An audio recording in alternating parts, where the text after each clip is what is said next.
오늘 항등식에 대한 개념을 좀 볼 건데요. 우리가 첫 번째 이제 곱셈 공식이랑 곱셈 공식 변형 파트는 잘 넘어갔어요. 잘했어 정말. 열심히 공식도 외워주려고. 이번에는 항등식과 나머지 정리라는 뜻인 단원인데, 항등식. 일단 등식이 뭐냐? 등식은 이렇게 생긴 기호가 등호지? 등호를 사용한 식은 다 등식이야. 5 플러스 3은 8. 등식이지?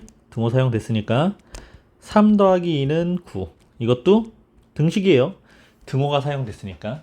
등호가 사용된 식은 전부 다 등식입니다. 그럼 등식 중에서 우리가 크게 두 가지로 좀 나눠보면, 등식 중에 방정식이라는 게 있고 항등식이라는 게 있어. 이 둘의 공통점은 등식이기 때문에 등호, 는이라는 등호를 사용한다는 거, 그 다음에 어떤 x라는 미지수를 사용한다는 거, 여기까지는 공통점이라고 볼 수 있는데, 방정식은 아주 간단한 예를 들면 2x-1은 5 이렇게 있다고 보자. 자, x가 어떤 값일 때 참이 되죠? 그렇죠? x는 3이라는 값일 때만 참이 되죠? 이걸 방정식의 근, 방정식의 해 이렇게 표현을 했었어. 방정식이 참이 되게 하는 x값을 구하는 게 우리가 방정식을 푼다라고 했었는데, 그럼 x가 3이 아닌 다른 수라면, 뭐 예를 들면 x에다가 3이 아닌 2라는 수를 넣으면 이 등식은 참이에요, 거짓이에요? 거짓이 되지. 그래서 x에다가 참이 되는 수를 찾을 수도 있고 또는 거짓이 되는 수를 찾을 수도 있어. 그러니까 x 값에 따라서 이 등식이 참이 되기도 하고 또는 거짓이 되기도 하는 이런 관계를 방정식이라고 하고, 그래서 방정식 같은 경우에는 보통 그 참이 되게 하는 x 값인 방정식의 해, 방정식의 근을 구하는, 방정식을 푼다라고 표현하는 요 x 값을 구하는 문제였다면, 항등식은 2x-1은 x 더하기 x-1 이런 식으로 돼 있어. 자, x에다가 1을 넣어볼까요? 그럼 2-1은 1 더하기 1-1 어때? 참이지. x에다가 5를 넣어볼까요? 10-1은 5 더하기 5-1 참이지. x에다가 어떤 값을 대입해도 항상 참이 된다는 거야. 항상 참이 되는 등식, 이걸 항등식이라고 그래요. 자, 교재예요. 문자를 포함하는 등식 중에서 문자도 있는 등식 중에서 어떤 값을 대입하여도 항상 등호가 성립하는 식, 이걸 항등식이라고 그래. 자, 어떤 값을 대입해도 항상 등호가 성립하는 식, 이걸 항등식이라고 하고, 물론 방정식도 나중에 풀지만 항등식의 개념을 이용해서 그러니까 이 항등식만 가지고 문제를 내는 게 아니라 다른 단원들의 문제를 풀 때 이 항등식의 개념을 가지고 문제를 내는 경우가 많기 때문에, 항등식의 개념을 이렇게, x에다가 어떤 수를 대입해도 항상 참이 되는, 항상 는이 성립하는 참이 되는 등식이구나. 그러면 항등식임을 보여주는 표현 방법이 네 가지가 있죠. 임의의 x에 대하여. 임의라는 게 눈 감고 아무거나 한번 뽑아봐. 그럼 뽑아봐. 그래도 참이야. 그러니까 뭘 뽑든지 x에다가 뭐 어떤 수를 뽑아서 넣던지 항상 참이야, 이런 뜻인 거지. x 값에 관계없이, 이 말도 그런 뜻이죠. 야, x에다가 어떤 숫자를 집어넣든 상관없어. 관계없어. 어떤 x 값에 대하여도 정말 어떤 거든 무엇이든 상관없어요. 이런 말들 속에는 항등식이라는 의미가 숨어 있다, 이렇게 보면 될 거야. 항상 참이다. 항상 참이다 라는 표현, 이게 첫 번째. 임의의 x에 대하여 x값에 관계없이 어떤 x에 대해서도, 이런 네 가지 표현은 전부 다 항등식입니다. 그럼 이제 항등식의 성질. 항등식은 x값을 구하라고 안 물어보겠지. 왜? x에다가 뭘 넣어도, 어떤 수를 집어넣어도 항상 참이 되기 때문에, 참이 되는 x값을 구해봐. 그럼 집에 못 가요. 선생님 오늘 항등식 써놓고, 야, 이거 참이 되는 x값 다 써놓고 집에 가? 그럼 여기서 다 쓰다가 죽어야 돼 그냥. 왜? 모든 실수에 해당하는 x값이 다 참이 되거든, 항등식은. 그렇지? 네. 그래서 항등식 파트는 이 항등식의 성질을 이용해서 뭔가 다른, 우리가 이제 미정 계수라고 하는데, 계수 x항, x1창, x2창 뭐 또는 상수항 이런 개수를 찾는 거, 요 개수를 찾는 건데 자, 첫 번째 성질이요. ax 플러스 b는 0이다 라고 할 때 좌변을 보면 x에 대한 1차식이죠. 근데 이 1차식의 값이 0이라고 줬죠. 1차식이 값이 0이 되려면 모든 항들이 전부 다 0이 돼야 돼.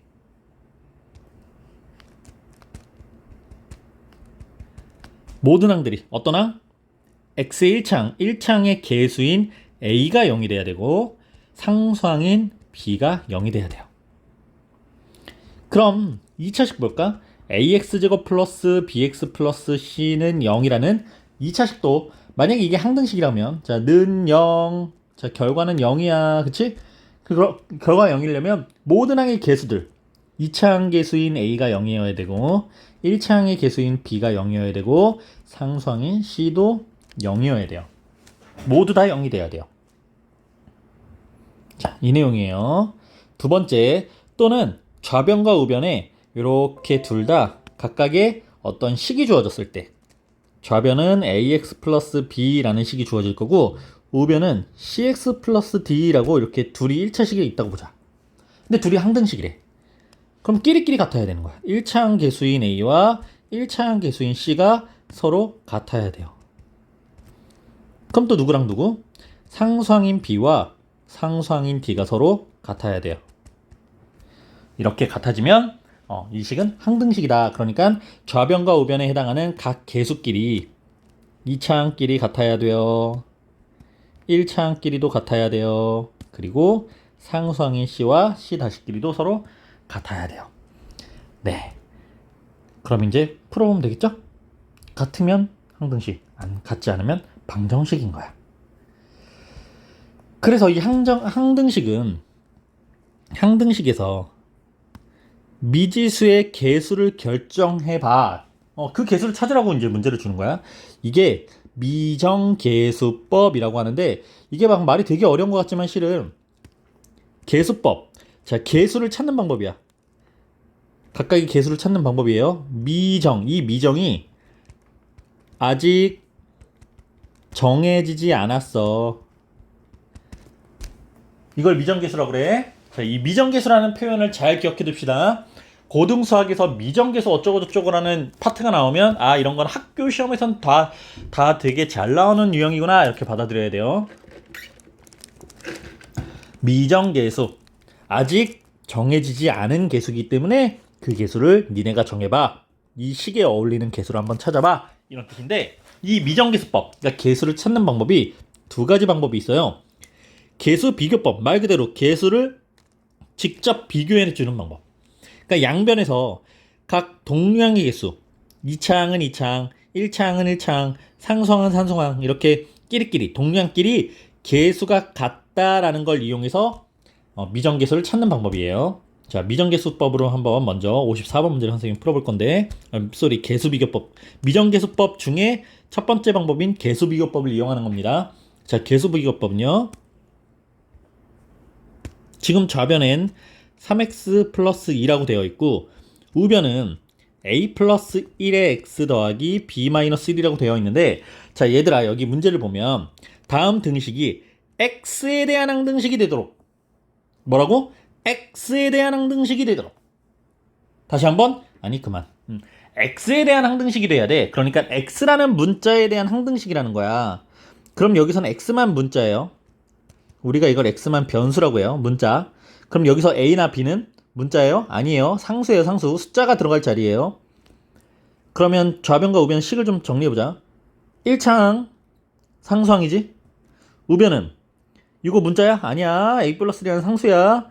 그럼 a 플러스 1의 x니까 요만큼이 1차항이고 b 마이너스 1 이만큼이 상수항이겠지? 네, 됐습니다.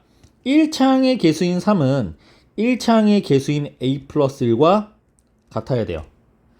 그리고 상수항, 좌변 상수항 2는 우변 상수항 b-1과 같아야 돼요. 그래서 a는 2, 그리고 b는 3이다. 이렇게 구해지는 거. 이게 개수비교법이에요. 괜찮죠? 두 번째, 미정계수법의 두 번째 방법, 수치대입법이라고 하는데 여기서 수치라는 게 숫자야, 숫자. 대입이 집어넣는 거야. 적절한 숫자를 아무거나. 여기 지금 적당한 수라고 돼 있지? 정해진 거 아니야. 적당한 수를 적절하게 그냥 대입해서 미정계수를 구하는 방법이래요. 주로 x에다가 0 또는 마이너스 1 또는 1이라는 수를 대입하면 식이 좀 편리해질 거야. 이렇게 돼 있지? 근데 이 적당한 수를 대입하는데 그럼 숫자를 몇 번 대입해야 돼? 자, 지금 같은 이 54번 문제 보면, 자, 같은 54번 문제예요. 여기 이제 수치 대입법으로 풀 건데, 우리가 지금 이 문제에서 구해야 되는 미정계수가 몇 개 있어? A 하나랑 B 하나 이렇게 두 개 있지. 미정계수가 두 개 있으면 적절한 숫자를 두 개 대입하는 거야. 그럼 정해볼까? x에다 뭘 넣어볼까요?